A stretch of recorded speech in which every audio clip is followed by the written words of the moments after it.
I said actually it is really reflective. The fact that Ghana, we do not want certain things that really will not be good for our culture, and yet to be tolerant enough not to have very draconian one like the one in Uganda, because we Ghanaians are loving and caring people. Because when they talk about this LGBT thing, normally we think about a man sleeping with a man and a woman sleeping with a woman. But you and I know the LGBTQI, it's not like what I normally say that GPRT or Aggrieved Teachers Association. Every single letter represents a certain group of people. Now, so it's not just male and female gender. The LGBT community believe 100 genders. Some of them are very, very strange. And so when it comes to those homosexuals, so to speak, like a man sleeping with a man, a woman sleeping with women, I've been always saying that these groups have been with us time immemorial. Somehow I make a joke since the day of John the Baptist or since the day of Genesis, they've been with us. Some of them are brothers, some of them are sisters, some of them are parents, and all that. And they've never seen it as something that they are very proud of. But now the LGBT this thing is way beyond that. LGBT movement is a whole social change movement where they are taking the thing to the absurd level that if we don't take care and we don't have some laws that will really regulate some of these things, it's going to be a challenge. And so I really think that it's very reflective and it's going to help our country. Again, as you see, the law it's not like Uganda one where I mean all these so to speak, lack of a better word, very strong sentences and all that. But it's just something to see to it that the things that are happening in the US and in the Europe and others won't come to our country. Actually, I wanted to say that the law, by God's grace, I was one of those who wrote the bill or brought the bill, um, no, wrote it.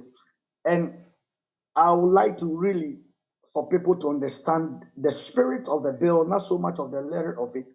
The spirit of the bill wasn't necessarily to really hurt people who are into homosexuality, but really to prevent these absurd LGBT things that are coming to nations and using political strategies, using UN, using the other CSOs to bring all these things. So generally, I think that it is a good one. Generally. All right. You talk about the fact that these actions are not good for our culture, and that the law, or at least the bill, which is being pushed for it to become law, will not be draconian. We don't have the fine print to be able to determine that. But if you say that it's not going to be as I don't want to use the word draconian, but as stringent as what we find in Uganda, what do you mean? Because people say that, listen, there's still jail time to be suffered for people who engage in certain actions that they feel are within their rights. So how do you address the rights perspective, those who clothe this in the bedsheet of human rights, and how far away do you think we are from the Ugandan law on this? Very far to me. Very far. Because for the Ugandan one, so far as I know, there's death sentence. I can't speak for them. Nevertheless, what I believe strongly that when it comes to our laws, is some way somehow is something that I think I'm not saying right.